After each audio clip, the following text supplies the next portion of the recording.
Nasa Quezon Ave ako. I will be responsible. Yo! Sa kanan ko! Galing pa Cavite!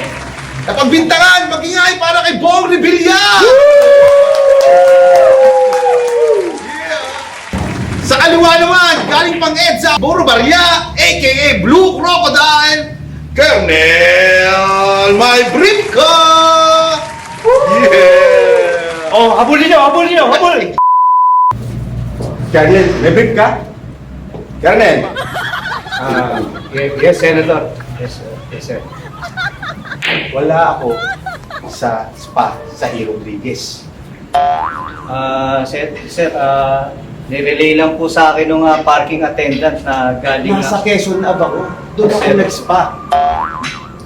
Hindi naman po base lang sa information nung Paano ako napunta doon? kasi nga po, yung therapist niyo po dati na si Brando, sabi, galing po kayo doon. Oh, now that you know, paano ako napunta doon? How did you know na nandun nga ako, na pumunta ako doon? Yung isa nyo nga po therapist, si Miguel, na nagsabi sa akin na galing po kayo doon, Senator. Yan ba yung Miguel yung matangkad? Na medyo baling sikita? Yung medyo po, opo. Oh, Yung, taas ng bigay ng tip ko doon, tapos sasabihan lang ako ng gano'n. ang sabi niya po nung huli, nagbigay kayo ng Angel's Burger, bawas pa po, kaya siya po nagsabi sa akin. Nagutom ako doon. Pero, balik tayo sa issue dito. Yes, sir.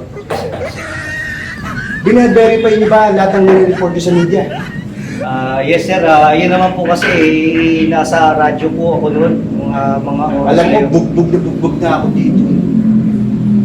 Senator, I have no intention to ruin your name. It just so happened, sir, na kung ano man yung informasyon na ibinigay Alam sa mo, akin. sa kahit anong spa, palaban ako. Di ko aatrasan yun. Sir, yung isa pong therapist po, nagre-reklamo nga nung nakaraan hindi daw po kayo nakapagbayad. Ang usapan po nun, 600 sa massage, 800 po sa ES. Di naman po Alam kayo- mo, kahit saan ako magpunta, ang hawak-hawak ko lang lagi ay katotohanan. Katotohanan. Totoo po, totoo po. Totoo yun?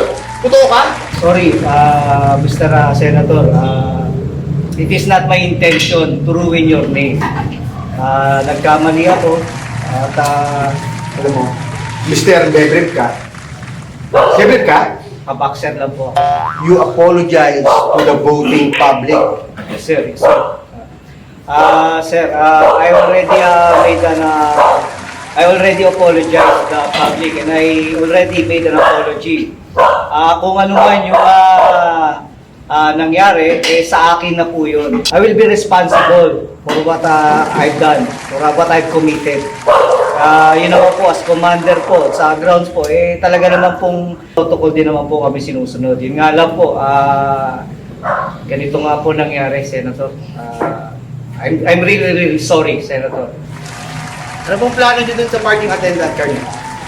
Yung parking attendant naman since wala namang bahay yun, kahit paalisin ko yun, babalik at babalik pa rin yun. Malamang sa Christmas, nandiyan yun kasi dami na naman magpa-park.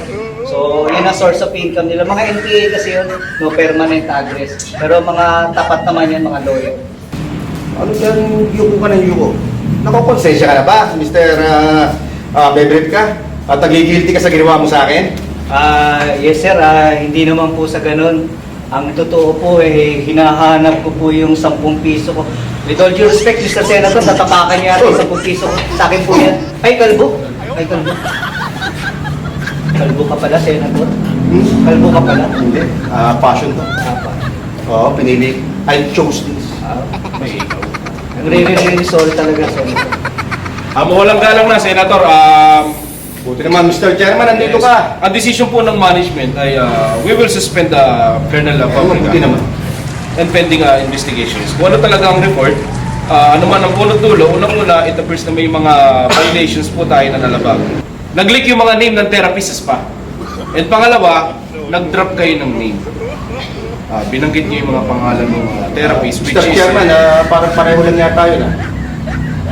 yun po kasi nasusunod. Okay. Ang sa akin lang nito, Mr. Chairman, ang dapat ang hinuhuli nyo, yung mga hindi nagbabayad sa spa.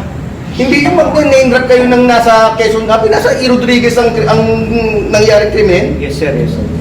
Tama. Hindi kasi, marami kasi talaga nag-name-drop ng mga At pangalan. unang-una, Mr. Chairman, Mr. Mebrit ka, Naka-boxer po ako, sir. kung gagawin nyo ang inyong report na tama, yung sinasabi nyo pa sa E. Rodriguez, ilang taon sarado na yan eh. Saan yung nakuha ang report ninyo yan? Yes sir, yes sir. Bihira kayo oh. Bale, Senator, ano pong message nyo kay Colonel? May brief ka? Eto na nga, no? At tagal kong inalagaan ang pangalan ko. Tapos, sasabihin mo, tao ka lang, nagkakamali.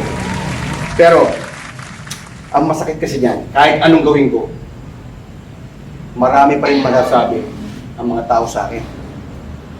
Marami pa rin mangbabash. Sa dami ko ng pinagdaanan. Tapos dadagdag pa to. Alam mo, tatawanan ko na lang nga itong issue to eh. Napakasimple. Pero yung mo usaping spalan. Spalan. Napakaraming spa dito. Tapos, isang maling informasyon. Isang senador mawawasa. I apologize sir. I apologize. Alam mo, hindi ko tatanggapin ng yung pag-apologize. Senator, meron pong bagong ispa na bukas dito sa bandang Kamuning. Baka libre po kayo, sagot ko na po. Aba, teka lang, kung kanyang usapan eh, mag-best friend na tayo ngayon. Salamat po. Tara! Sasakyan. Ayos, sige. Ang boto ng mamamayang Pilipino, 5-0 magingay para kay Bong Revilla.